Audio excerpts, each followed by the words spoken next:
Жолдогу кырсыкка эки киши катышат. Бирөөсү күнөөлүү, бирөөсүндө күнөө жок. Күнөөлүүсү милицияны сөгөт, гаини.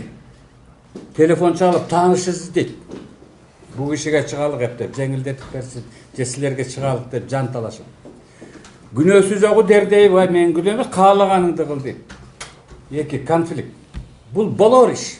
Эрди катынын ортосунда чыккан конфликт көчөдөгү жол кырсыгынан кантип чыкпасын.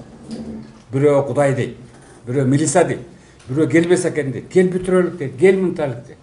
Мына ошо жерде, ушул күндүн учурунда силердин бийиктигиңер, силердин тазалыгыңар, силердин наристеде болгон, баланын көзүнүн жашындай болгон тунук мамилеңер маселени ортосун жакшы чечет. Калыстык чечет. Калыстык чечет. Калыс болгон деп айтып чыгып кетип калсам, мамгатчы келди да калыс бололук деп калат. Мен болсо эски сөз менен кандай адамдар калыс болуш керек? Кантип калыстык кылыш керек?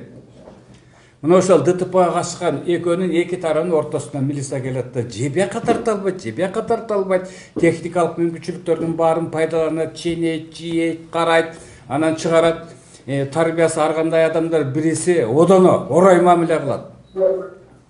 Сен мени баспа, басынтпа, боул күнөөлүү, тааныйт окшойсуң деп чыгат келип. Абийириңерди төгүп. Жөн жерден күнөөлүү болосуңар. Дегиле силердин ишиңерди мен душманга да каалабайт элем. Силердин ишиңерди эч кимге каалабайт элем. Дегиле ушул кыргыз мамлекетинен милиция жоюлуп кетсе деп тилеп кылам. Милиция кантип жоюлуп кетет? Кыргыз эли бактылуу жашаганда жоюлуп кетет. Баары тең наркка, бакытка, салтка баш ийип жумушсуз каласыңар ошондочу.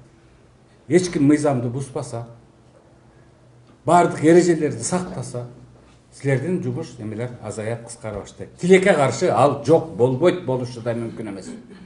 Ошон үчүн кыргызда айтат экен, кууганда Кудай дейт, жетип алайын деп, качканда Кудай дейт, кутулуп кетейин деп. Мына ушул жерде силердин тунуктай, акактай тазалыгыңар керек. Адамды жылуу кабыл алып, жылуу сүйлөсөң жылан дагы ийинден сөйлөп чыгып берет.